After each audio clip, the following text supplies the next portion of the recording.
Hello guys, I'm Ria and welcome to another book review. If I remember, the last ever book review I posted was in January or February. To be honest, I didn't have the time nor enough books to have been read to give a review of them. So I apologize for that.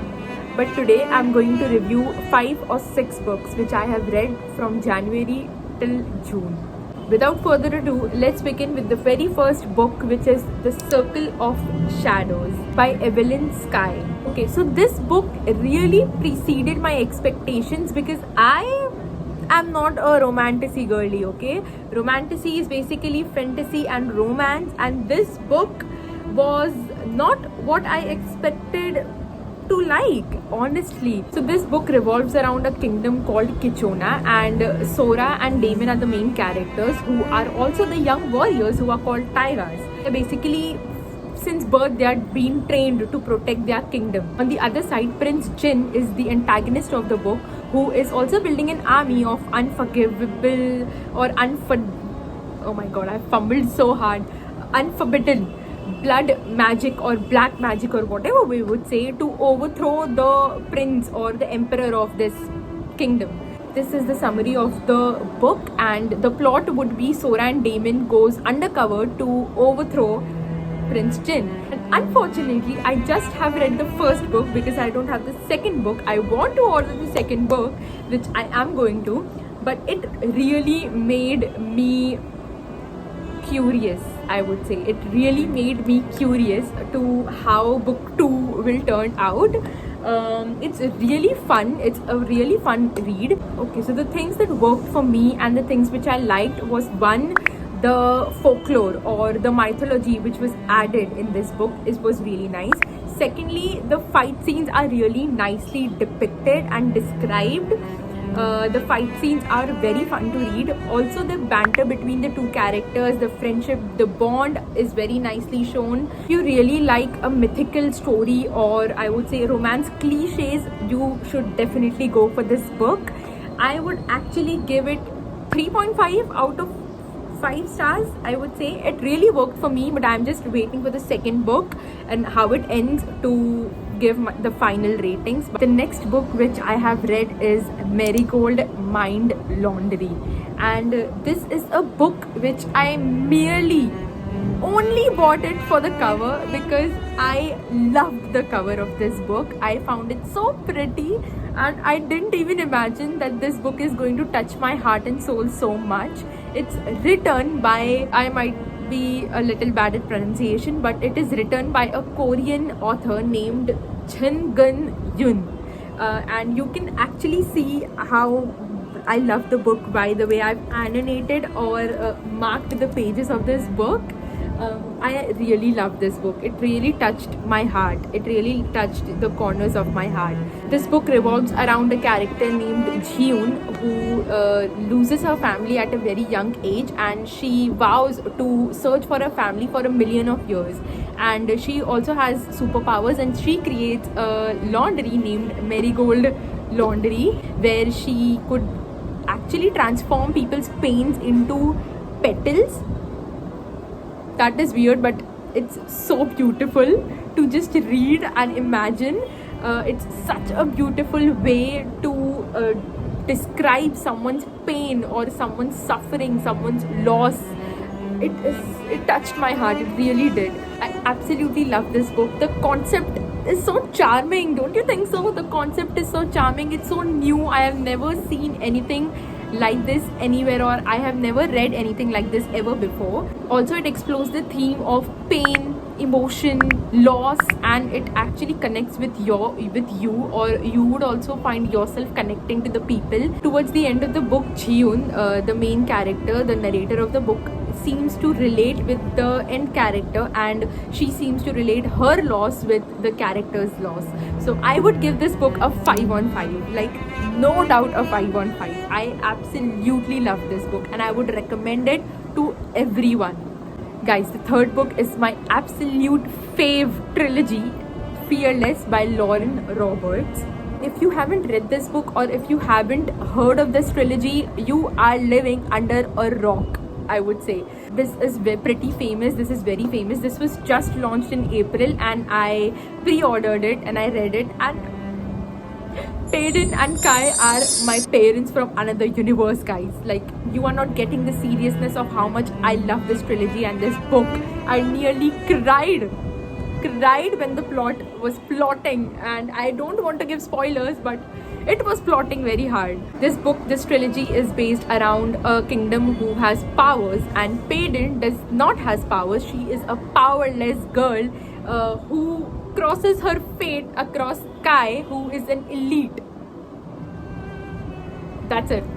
That's all I want to say. You are going to find me a little biased around this book because I absolutely love everything about Kai and Peyton. I think they are perfect in every single way. They are meant for each other. I love their banter.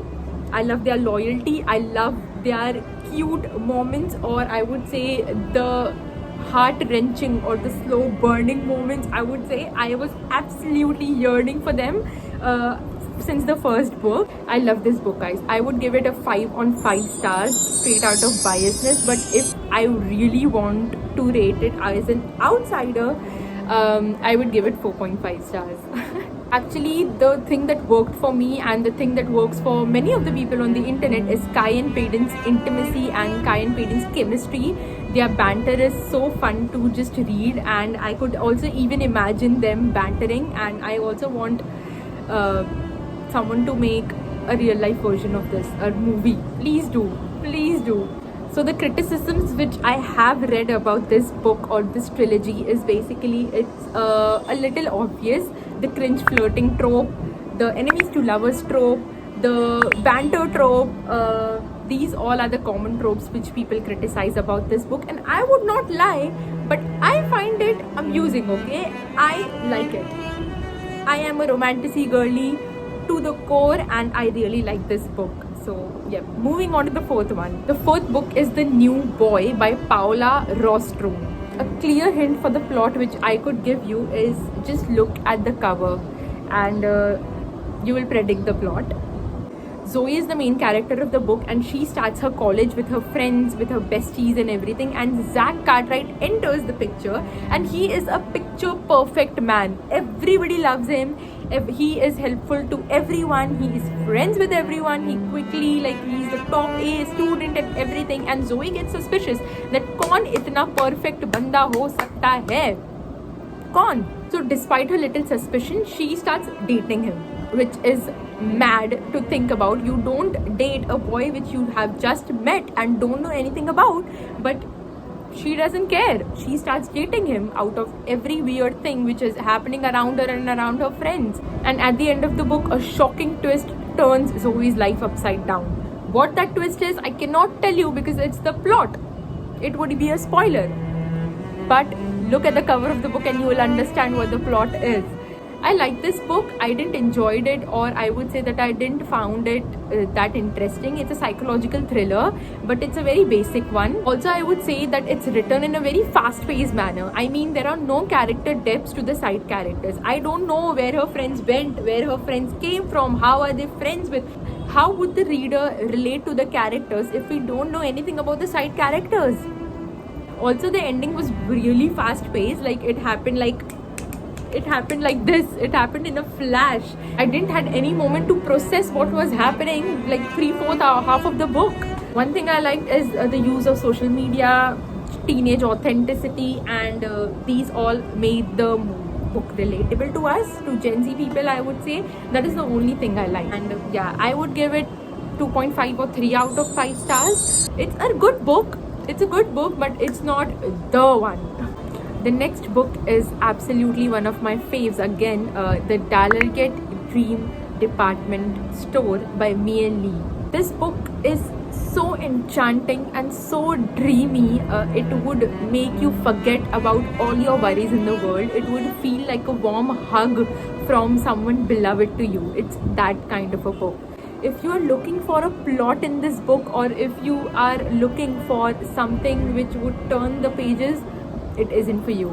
This book is more about the experience of reading the book other than seeking for the plot. imagine you are in a sleep and you go to a store and you buy a dream, and your payment is already paid by the experiences you've had in that dream. How beautiful is that? How beautiful of a thought is that? That is basically the whole book is about. This book is so different from anything I've ever read. The experiences are so beautiful. The mere thought of it is so beautiful and so extravagant and so joyous to me. You should absolutely give this book a chance in your life. You have to read it once in your lifetime. 5 on 5 stars. 5 on 5.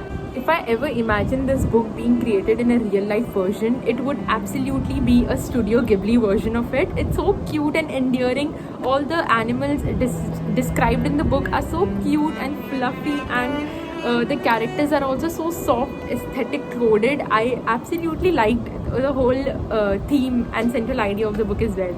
On to the last book, which is Caraval by Stephanie Garber. And this book honestly has gotten a lot of critique around it and a lot of hate around it, but honestly I like it.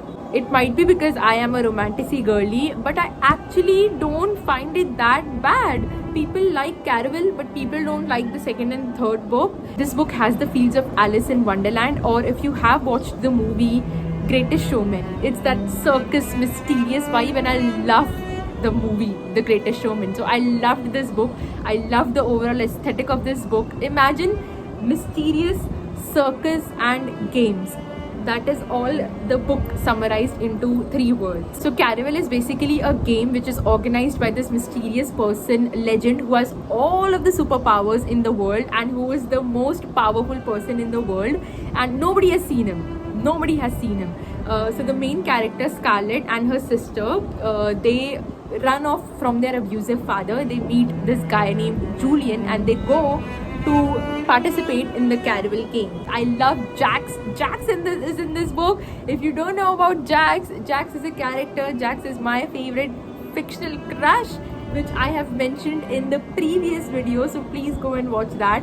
I absolutely love this secret, and you cannot predict the plot in book 1. You cannot predict what is coming in book 1. I would say that. I don't know about the second or third one. I'm not talking about the second or third one, but in the first one you can never predict what's going to happen, and that's what I loved about the first book, Caraval. Absolutely give it 4.5 on 5. I would be biased if I gave 5 on 5, so I would give it 4.5. If you again like romanticy books, it is go on, go forward, green light for you.